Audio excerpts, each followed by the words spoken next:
தமிழொலி நேயர்களுக்கு வணக்கம். இன்றைய காலை நேர தலைப்புச் செய்திகள். ரீபில்டிங் ஸ்ரீலங்கா ஜனாதிபதி செயலடி பிரதமர் ஹரணியமர சூரியவின் தலைமையில் ஜனாதிபதி அலுவலகத்தில் இடம்பெற்றுள்ளது. டிட்வா சூறாவளியால் ஏற்பட்ட அனர்த்த நிலைமையின் பின்னர் நாடு முழுவதும் முன்னெடுக்கப்படும் மீட்பு, புனர்வாழ்வு மற்றும் புனரமைப்பு பணிகளை ஒருங்கிணைப்பதற்காக இந்த ரீபில்டிங் ஸ்ரீலங்கா ஜனாதிபதி செயலணி நிறுவப்பட்டுள்ளது. அனர்த்தத்தால் பாதிக்கப்பட்ட மக்களுக்கு விரைவான மற்றும் நிரந்தரமாக நிவாரணங்களை வழங்குதல், அத்தியாவசிய உட்கட்டமைப்பு வசதிகளை வளமை நிலைக்கு கொண்டு வருதல், நீண்டகால அபிவிருத்தி நடவடிக்கைகளை நடைமுறைப்படுத்துதல், மேற்பார்வையிடுதல் ஆகிய பணிகள் இந்த செயலணியிடம் ஒப்படைக்கப்பட்டுள்ளன. இந்த கலந்துரையாடலின் போது ரீபில்டிங் ஸ்ரீலங்கா செயலணியின் தற்போதைய முன்னேற்றம் மற்றும் எதிர்கால திட்டங்கள் குறித்து விரிவாக ஆராயப்பட்டது. அத்துடன் ரீபில்டிங் ஸ்ரீலங்கா நிதிக்கு இதுவரை கிடைத்துள்ள வெளிநாட்டு உதவிகள் மற்றும் செயலணியின் அடுத்த கட்ட நடவடிக்கைகள் குறித்து முழு உறுப்பினர்களுக்கு விளக்கம் அளிக்கப்பட்டது. டிட்வா சூறாவளியினால் சேதமடைந்த வீடுகள் உள்ளிட்ட உட்கட்டமைப்பு வசதிகள் தொடர்பான முழுமையான மதிப்பீட்டு அறிக்கை இந்த மாத இறுதிக்குள் கிடைக்கப்பெறும் என இதன்போது சுட்டிக்காட்டப்பட்டுள்ளது. நாட்டில் நிலவும் கடும் வெப்பமான வானிலை நிலைமை தொடர்பில் வளிமண்டலவியல் திணைக்களம் எச்சரிக்கை அறிவிப்பு ஒன்றினை வெளியிட்டுள்ளது. வளிமண்டலவியல் திணைக்களத்தின் இயற்கை அழுத்தங்கள் குறித்த முன்கூட்டிய எச்சரிக்கை மையத்தினால் நேற்று வெளியிடப்பட்ட இந்த அறிவித்தல் இன்று 8ஆம் தேதி வரை செல்லுபடியாகும் என தெரிவிக்கப்பட்டுள்ளது.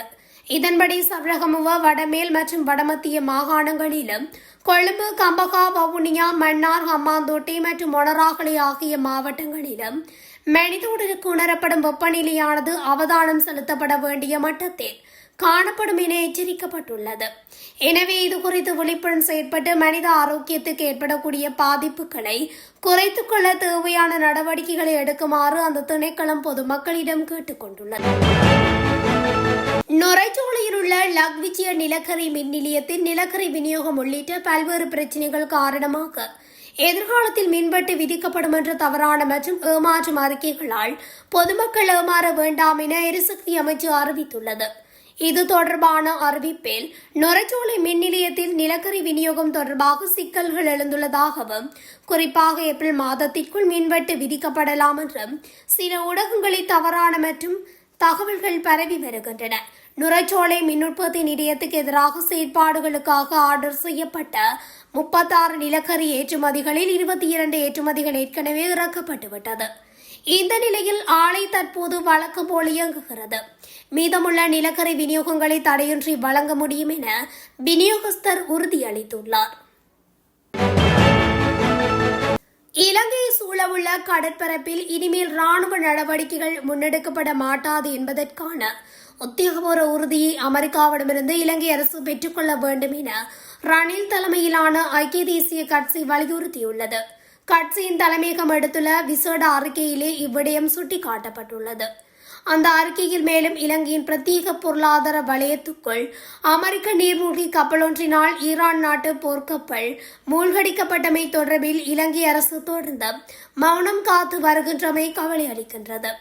அரசின் இந்த மௌன போக்கை ஐக்கிய தேசிய கட்சி வன்மையாக கண்டிக்கின்றது. இவ்வாறான மோதல் நடவடிக்கைகள் காரணமாக இலங்கையின் பிரத்யேக பொருளாதார வலயம் ஓர் போர் வலயம் போல் மாற்றமடைந்துள்ளது. இதன் நேரடி விளைவாக இலங்கையில் வாழ்க்கை செலவு மேலும் உயர்த்த நாட்டின் பொருளாதாரத்துக்கு பாரிய பாதிப்புகள் ஏற்படும் என தெரிவிக்கப்பட்டுள்ளது. அனுராதபுரம் நாஜதுவ குளத்தில் தோணி மூலம் மீன்பிடிக்க சென்ற நிலையில் காணாமல் போன மீனவர் சடலமாக மீட்கப்பட்டுள்ளதாக கிதோகம போலீசார் தெரிவித்தனர். நாஜாதுவம் புதிய நகரைச் சேர்ந்த 50 வயதுடைய 3 பிள்ளைகளின் தந்தையை இவ்வாறு உயிரிழந்துள்ளார். கடந்த செவ்வாய்க்கிழமை காலை 8 மணியளவில் மீன்பிடிப்பதற்காக குளத்துக்கு சென்ற இவர் அன்றைய தினம் மாலை வரை வீடு திரும்பவில்லை. இதனால் சந்தேகமடைந்த அவரது சகோதரர் குளத்துக்கு சென்று தேடிய போது ராபிஸ் மீன்பிடிக்க பயன்படுத்திய தோணி மட்டும் குளத்தில் மிதந்து கொண்டிருந்ததை கண்டெடுத்துள்ளார். இதனைத் தொடர்ந்து மேற்கொள்ளப்பட்ட தேடுதல் நடவடிக்கைகளின் பலனாக 3 நாட்களின் பின்னர் அவரது சடலம் வெள்ளிக்கிழமை குளத்தில் இருந்து கண்டெடுக்கப்பட்டுள்ளது. யாழ்ப்பாணம் நவாலி வீதியில் கேண்டர் ரக வாகனமும் தனியார் போக்குவரத்து சேவை பேருந்து ஒன்று மோதி விபத்துக்குள்ளாகியுள்ளது. குறித்த விபத்தானது நேற்று இடம்பெற்றுள்ளது. யாழ்ப்பாணத்தில் இருந்து காரைநகர் நோக்கி பயணித்த பேருந்தும் யாழ்ப்பாணம் நோக்கி பயணித்த கண்டர் ரக வாகனமும் மோதியே இந்த விபத்து இடம்பெற்றுள்ளது. இருப்பினும் உயிர் சேதங்கள் எவையும் ஏற்படவில்லை. விபத்து சம்பவம் குறித்து மானிப்பாய் போலீசார் விசாரணைகளை முன்னெடுத்து வருகின்றனர். உலகில் விலை உயர்வை எங்களால் கட்டுப்படுத்த முடியாது. எண்ணெய் மற்றும் எரிவாயு விநியோகம் குறைக்கப்பட்டால் அவற்றின் விலை அதிகரிக்கும் என்று வர்த்தக மற்றும் உணவு பாதுகாப்பு மற்றும் கூட்டுறவு மேம்பாட்டு அமைச்சர் வசந்த சமரசிங்க தெரிவித்துள்ளார். விலை உயர்வு ஏற்கனவே பதிவாகியுள்ளது. நிச்சயமாக நாம் இந்த அதிகரிப்பை தாங்கிக் கொள்ள வேண்டியிருக்கும். இது ஒரு தடுக்க முடியாத சூழ்நிலை என்று அமைச்சர் மேலும் குறிப்பிட்டுள்ளார். மத்திய கிழக்கில் ஏற்பட்டுள்ள இந்த நிலைமை முழு உலகையும் பாதிக்கும் ஒரு சூழ்நிலையாகும். மேலும் கப்பல் வழிகளை பயன்படுத்தி இறக்குமதி செய்து ஏற்றுமதி செய்ய ஒவ்வொரு நாட்டிற்கும் இது ஒரு பெரிய பிரச்சனையாகும் என்று அவர் ஊடகங்களுக்கு பேட்டி அளித்த போது குறிப்பிட்டுள்ளார்.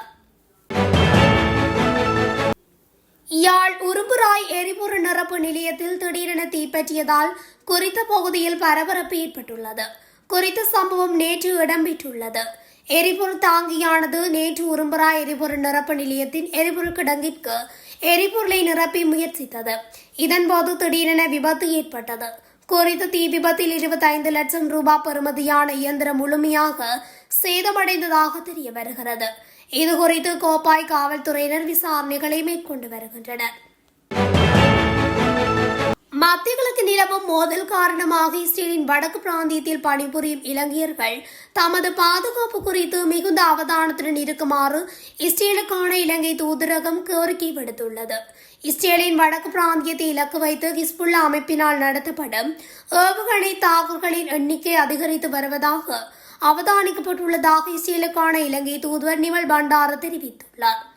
வடக்கு இஸ்ரேல் பிராந்தியத்தில் 9,000க்கும் மேற்பட்ட இலங்கையர்கள் பணிபுரிந்து வருவதால் அந்நாட்டு பாதுகாப்பு படைகள், அரசு ஊடகங்கள் தூதரகம் வழங்கும் அறிவுறுத்தல்களை பின்பற்றுமாறு கேட்டுக் கொள்ளப்படுகிறார்கள்.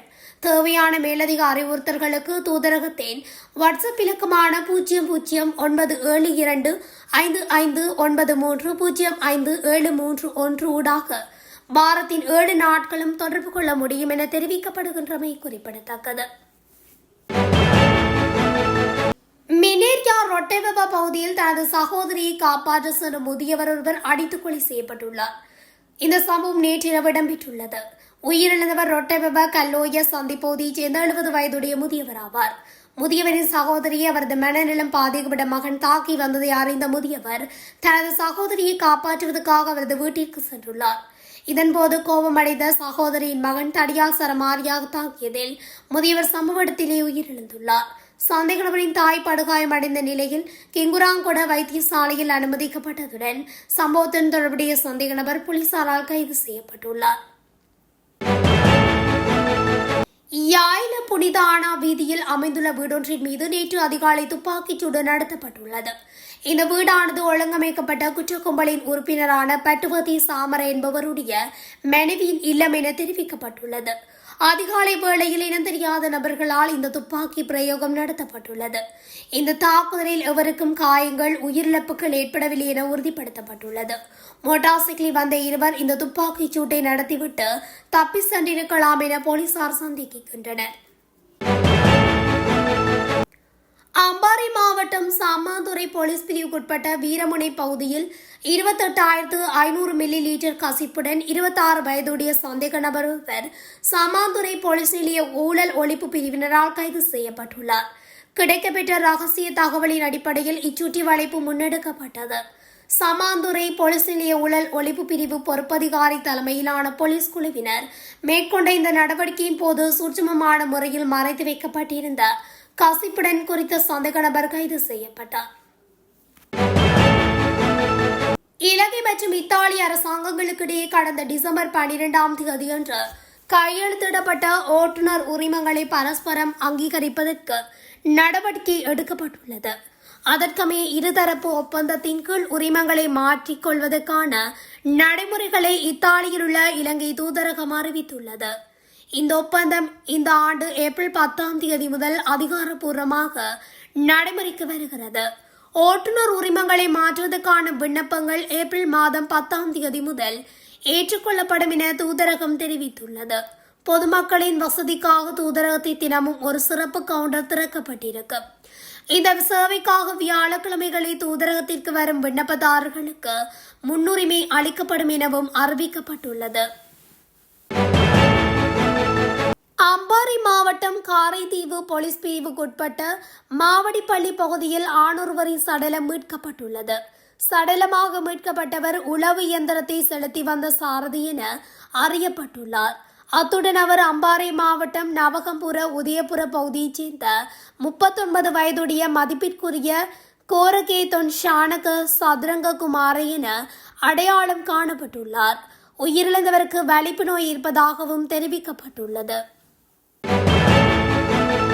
மத்திய கிழக்கு நிலவும் ராணுவ சூழ்நிலை காரணமாக இன்றும் இரவு 11:59 மணி வரை பல விமானங்களை நிறுத்த ஸ்ரீலங்கன் ஏர்லைன்ஸ் நடவடிக்கை எடுத்துள்ளது.